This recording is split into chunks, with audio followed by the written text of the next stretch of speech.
ನಮಸ್ಕಾರ ವೀಕ್ಷಕರೇ, ಮತ್ತೊಮ್ಮೆ ಪ್ಯಾಷನೇಟ್ ಪ್ರಸನ್ನ ನಿಮ್ಮ ಮುಂದೆ ದ ಕಸ್ಪ್ ಪೀಪಲ್ ಚಾನಲ್ನಲ್ಲಿ.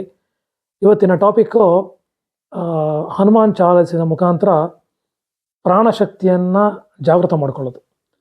ನಿಮ್ಗೆಲ್ರಿಗೂ ಗೊತ್ತಿದೆ, ಹನುಮಾನ್ ಚಾಲೀಸು ಹಾಡ್ತಾ ಇರ್ತೀರಿ, ಕೇಳಿಸ್ಕೊತಾ ಇರ್ತೀರಿ, ದಿನನಿತ್ಯ ನಡೀತಾ ಇರುತ್ತೆ, ಸಂತೋಷ. ಆದರೆ ಈ ರೀತಿಯಲ್ಲಿ ನೀವು ಮಾಡಿ ನೋಡಿ ಏನಾಗುತ್ತೆ ಅಂತೇಳಿ ನನಗೆ ಕಮೆಂಟ್ಸ್ ಮುಖಾಂತರ ತಿಳಿಸ್ಬೇಕು. ನೀವೆಲ್ಲ ನೋಡಾದ್ಮೇಲೆ ಎಪಿಸೋಡು ಕೊನೆವರೆಗೂ ನೋಡಿ, ಯಾಕಂದರೆ ಕೆಲವು ಸೀಕ್ರೆಟ್ಸ್ ಹೇಳ್ತಾ ಇದ್ದೀನಿ ಇದರಲ್ಲಿ. ನನ್ನ ರಿಸರ್ಚ್ ಮಾಡಿದಂಥ ಹೊಸ ಹೊಸ ಟಾಪಿಕ್ಸ್ನ ತಂದು ನಮ್ಮ ಕನ್ನಡಿಗರಿಗೆ ಗುಣಪಡಿಸೋದೇ ನನ್ನ ಕೆಲಸ.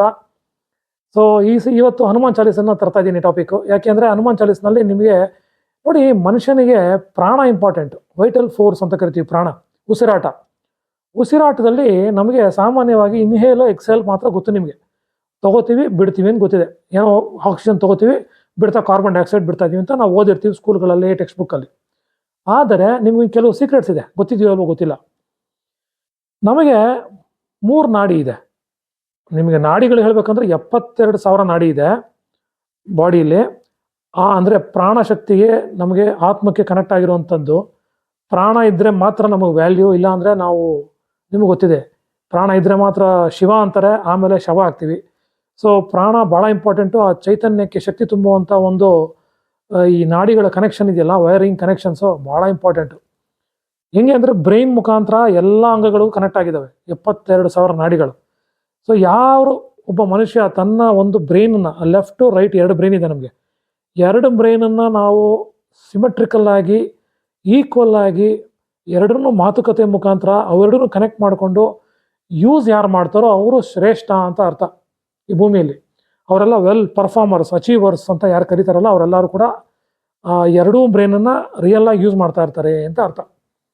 ಸೊ ಹಾಗಾದರೆ ಈ ಕೆಲವೆಲ್ಲ ಕೇಳಿರ್ತೀರ, ಅವನು 10% ಯೂಸ್ ಮಾಡ್ತಾನಂತೆ ಬ್ರೈನ್, 20% ಮಾಡ್ತಾನಂತೆ. ನಾವು ಮಾಡ್ತಾ ಇರೋದು ಬರೀ 5% ಅಂತೆ. 10% ಮಾಡಿದವರು ಭಾಳ ಶ್ರೇಷ್ಠ ಅಂತೆ, ಅವರು ತುಂಬ ಹೈ ಲೆವೆಲ್ಗೆ ಹೋಗ್ತಾರಂತೆ. ಎಲ್ಲ ಸುಳ್ಳದು. ಈಗ ಒಬ್ಬರು ನ್ಯೂರಾಲಜಿಸ್ಟ್, ಒಬ್ಬರು ನ್ಯೂರೋ ಸೈಂಟಿಸ್ಟು, ಜೊತೆಗೆ ಅವರು ಸ್ಪಿರಿಚುವಲ್ ಹೀಲರ್ ಕೂಡ ಹೌದು, ಶ್ವೇತಾ ಅಂತ ಹೇಳಿ, ಅವರು ಕೂಡ ರಿಸರ್ಚ್ ಮಾಡಿದ್ದಾರೆ ಇದ್ರ ಬಗ್ಗೆ.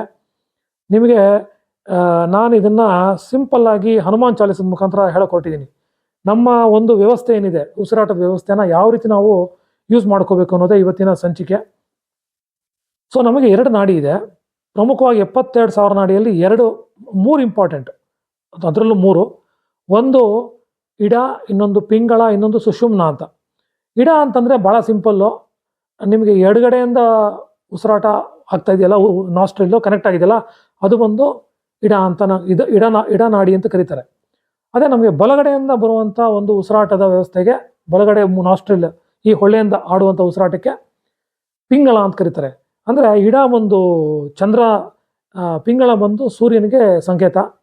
ಯಾಕೆ ಅಂದರೆ ಸೂರ್ಯನಿಗೆ ಯಾಕೆ ಸಂಕೇತ ಪಿಂಗಳ ಅಂದರೆ, ಅಬ್ಸರ್ವ್ ಮಾಡಿ, ಊಟ ಆದ ನಂತರ ಡೈಜೆಷನ್ ಆಗಬೇಕು. ಡೈಜೆಷನ್ ಮಾಡಬೇಕು ಅಂದರೆ ಎನರ್ಜಿ ಬರ್ನ್ ಮಾಡಬೇಕು, ಕ್ಯಾಲರೀಸ್ನ ಬರ್ನ್ ಮಾಡಬೇಕು. ಆಟೋಮೆಟಿಕ್ಕಾಗಿ ಸುಮ್ಮನೆ ಅಬ್ಸರ್ವ್ ಮಾಡಿ, 3 ಇಂಚ್ ಕೈ ಇಟ್ಕೊಂಡು ಮುಂದೆ ನೋಡಿ, ನಿಮಗೆ ಬಲಗಡೆಯಿಂದ ಉಸಿರಾಟ ಆಗ್ತಾ ಇರುತ್ತೆ. ಯಾವುದೋ ಒಂದರಲ್ಲಿ ಆಡ್ತಾ ಇರ್ತೀರ ಉಸಿರಾಟ, ನಿಮಗೆ ಗೊತ್ತಿಲ್ಲದೆ ಆಗ್ತಾ ಇರುತ್ತೆ. ಇದು ನೀವು ಅಬ್ಸರ್ವ್ ಮಾಡ್ಬೇಕು. ಇದನ್ನು ಎವ್ರಿ 1.5 ಅವರ್ಗೆ ಚೇಂಜ್ ಆಗ್ತಾ ಇರುತ್ತೆ. ಈ ಒಂದ್ಸರಿ ಬರೀ ಎಡಗಡೆ ಬರ್ತಾ ಇರುತ್ತೆ, ಒಂದ್ಸರಿ ಎಡಗಡೆ ಬರ್ತಾ ಇರುತ್ತೆ. ಅಬ್ಸರ್ವ್ ಮಾಡಿ. ರಿಲ್ಯಾಕ್ಸ್ಡ್ ಆಗಿದ್ದಾಗ ಎಡಗಡೆ ಪ್ರಾರಂಭ ಆಗುತ್ತೆ. ರಿಲ್ಯಾಕ್ಸ್ ಇಲ್ಲಪ್ಪ, ಆ್ಯಕ್ಟಿವಿಟಿ ಝೋನಲ್ಲಿ ಇದ್ದೀರಾ, ಏನಾದರೂ ಒಂದು ಆ್ಯಕ್ಷನ್ ಮಾಡ್ತಾ ಇದ್ದೀರಾ, ಒಂದು ಕೆಲಸ ಮಾಡ್ತಾ ಇದ್ದೀರಾ ಅಂದಾಗ ನಿಮಗೆ ಬಲಗಡೆ ಚಾಲು ಆಗುತ್ತೆ. ಬಾಡಿನ ಹೀಟ್ ಮಾಡೋದು, ಕೂಲ್ ಮಾಡೋದು, ಹೀಟ್ ಮಾಡೋದು, ಕೂಲ್ ಮಾಡೋದು ಒಳಗಡೆ ನಡೀತಾ ಇರ್ತದೆ.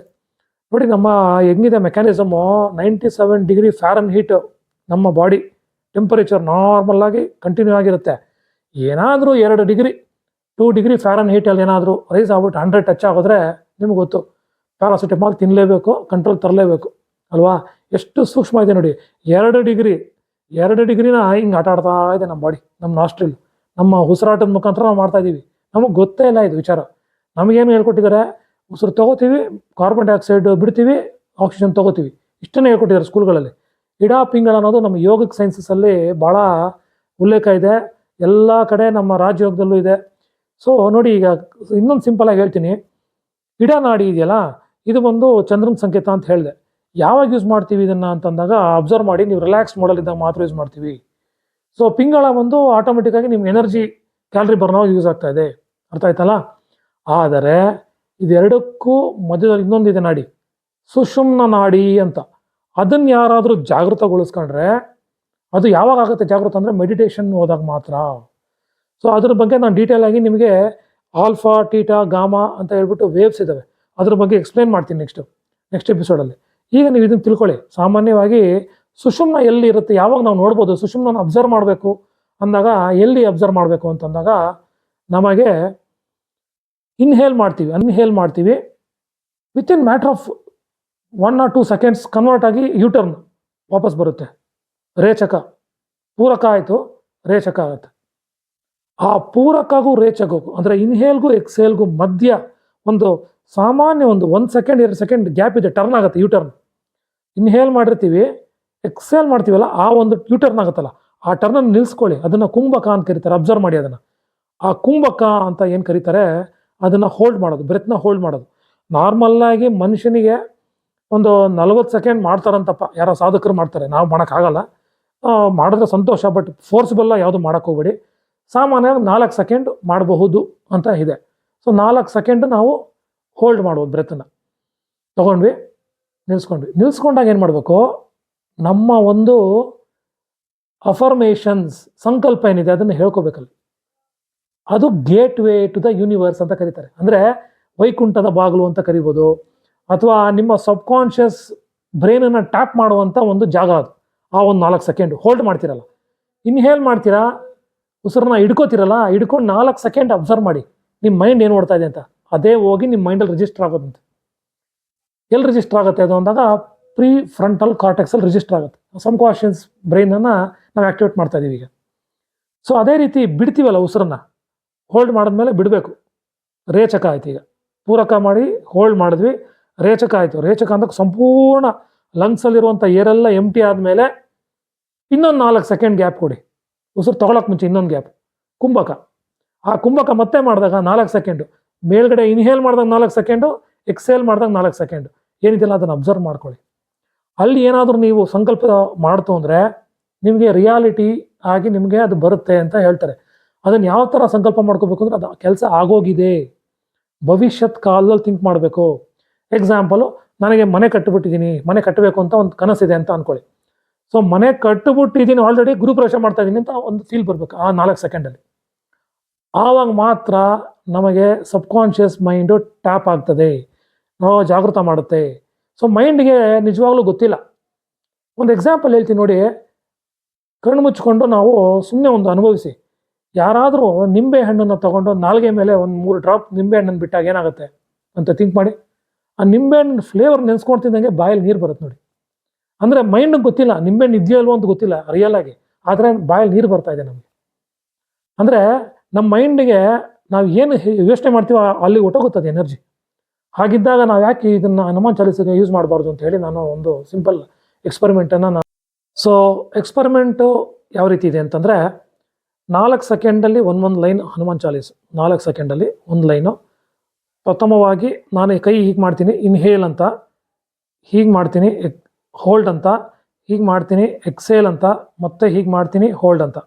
ಸೊ ಹೀಗೆ 1 2 ನಿಮಗೆ ಲೈನ್ಗಳು ಹೇಳ್ಕೊಡ್ತೀನಿ.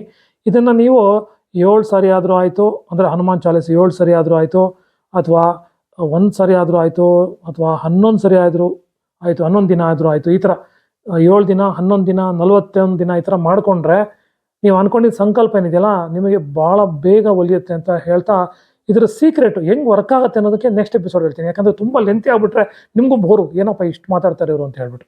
ಹಾಗಾಗಿ ಇದು ಹೆಂಗೆ ವರ್ಕ್ ಆಗುತ್ತೆ, ಲಾಜಿಕ್ ಏನಿದ್ರದ್ದು ಅಂತ ಹೇಳ್ಬಿಟ್ಟು ನಾನು ನೆಕ್ಸ್ಟ್ ನಿಮ್ಗೆ ಹೇಳ್ತೀನಿ. ಸೈನ್ಸ್ ಬಿಹೈಂಡ್ ದಿಸ್ ಅಂತ ಹೇಳ್ಬಿಟ್ಟು ನಿಮ್ಗೊಂದು ಮತ್ತೆ ಹೇಳ್ತೀನಿ ನೋಡಿ. ನಮ್ಮ ಡಯಾಗ್ರಾಮು ಕೂಡ ಹಾಕ್ತೀನಿ ಈಗ, ಜೊತೆಗೆ ನಾನು ಹೇಳೋದ್ರ ಮುಖಾಂತರ ನೀವು ಕೂಡ ಫಾಲೋ ಮಾಡಿ. ಜಯ ಹನುಮಾನ ಜ್ಞಾನ ಗುಣಸಾಗರ, ಜಯ ಕಪಿ ಸತಿಹು ಲೋಕ ಉಜಾಗರ, ರಾಮದೂತ ಅತುಲಿತ ಬಲಧಾಮ, ಅಂಜನಿ ಪುತ್ರ ಪವನ ಸುತನಾಮ, ಮಹಾವೀರ ವಿಕ್ರಮ ಬಜರಂಗಿ, ಕುಮತಿ ನಿವಾರ ಸುಮತಿಕೆ ಸಂಗಿ, ಕಂಚನ ಭರಣ ಬಿರಾಜ ಸುಬೇಸ, ಕಾನನ ಕುಂಡಲ ಕುಂಚಿತ ಕೇಸ. ಹೀಗೆ ಹೋಲ್ಡ್ ಮಾಡಿ, ಆ ಹೋಲ್ಡ್ನಲ್ಲಿ ನಾವು ಅಬ್ಸರ್ವ್ ಮಾಡಬೇಕು. ನಾವೇನು ಹೇಳ್ತಾ ಇದ್ದೀವಿ ಅದನ್ನು ಅಬ್ಸರ್ವ್ ಮಾಡಬೇಕು. ನಮ್ಮ ಕನಸುಗಳನ್ನು ನೆನೆಸ್ಕೊಂಡು ಇದು ಈ ರೀತಿ ಆಗ್ಬಿಟ್ಟಿದೆ ಅನ್ನೋದು ಒಂದು ಫೀಲ್ಗೆ ಹೋಗಿ ಭವಿಷ್ಯತ್ ಕಾಲವನ್ನು ಥಿಂಕ್ ಮಾಡಿದಾಗ ನಮಗೆ ಈ ಮ್ಯಾನಿಫೆಸ್ಟೇಷನ್ ಅಂತ ಜನ ಏನು ಹೇಳ್ತಿದಾರಲ್ಲ ಅದಕ್ಕೆ ಲಿಂಕ್ ಆಗುತ್ತೆ ಅಂತ ನಾನು ಇವತ್ತು ಹೇಳ್ತಾ ಈ ಒಂದು ಎಪಿಸೋಡ್ನ ಮುಗಿಸ್ತಾ ಇದ್ದೀನಿ. ಮತ್ತೆ ನಿಮ್ಮ ಮುಂದಿನ ಎಪಿಸೋಡ್ನ ಮರಿಬೇಡಿ. ಯಾಕೆಂದರೆ ನೀವೆಲ್ಲ ಸ್ನೇಹಿತರಿಗೂ ಶೇರ್ ಮಾಡಿ. ಯಾರಾದರೂ ಹನುಮಾನ್ ಚಾಲೀಸ್ ಮಾಡ್ತಾ ಇತ್ತು ಅಂದರೆ ಅವ್ರಿಗೆ ಫ್ರೂಟ್ ಸಿಗಬೇಕು, ಅದ್ರದ್ದು ಫಲ ಸಿಗಬೇಕು ಅಂದರೆ ಈ ಮೆಥಡಲ್ಲಿ ನೀವು ಮಾಡಿದ್ರೆ ಮಾತ್ರ ಅದಕ್ಕೆ ಫಲ ಸಿಗುತ್ತೆ. ದಯಮಾಡಿ ನಿಮ್ಮ ಸ್ನೇಹಿತರಿಗೆಲ್ಲ ಶೇರ್ ಮಾಡಿ. ಹನುಮನ್ ಭಕ್ತರು ತುಂಬ ಜನ ಇದ್ದಾರೆ ಅಂತ ನನಗೆ ಗೊತ್ತಿದೆ. ಹಾಗಾಗಿ ಅವ್ರಿಗೆ ಶೇರ್ ಮಾಡಿ. ಈ ಮೆಥಡಲ್ಲಿ ಹೇಳಿದ್ರೆ ಏನಾಗುತ್ತೆ ಅಂತ ನನಗೆ ಕಮೆಂಟ್ ಮುಖಾಂತರ ತಿಳಿಸ್ಬೇಕು. ನೀವು ಆ ಮ್ಯಾಜಿಕ್ಕನ್ನು ನೀವು ಅನುಭವಿಸಿದ ಮೇಲೆ ಗೊತ್ತಾಗೋದು, ನಾನು ಹೇಳಿದ್ರೆ ಅದು ಮಜಾ ಇರಲ್ಲ ಅಂತ ಹೇಳ್ತಾ, ನಿಮ್ಮ ಮುಂದಿನ ಎಪಿಸೋಡಲ್ಲಿ ನಿಮಗೆ ಈ ಸೈನ್ಸ್ ಬಿಹೈಂಡ್ ದಿಸ್ ಅದನ್ನು ಹೇಳೋಕ್ಕೆ ಪ್ರಯತ್ನ ಪಡ್ತೀನಿ. ಧನ್ಯವಾದ ವೀಕ್ಷಕರೇ, ನಮಸ್ಕಾರ.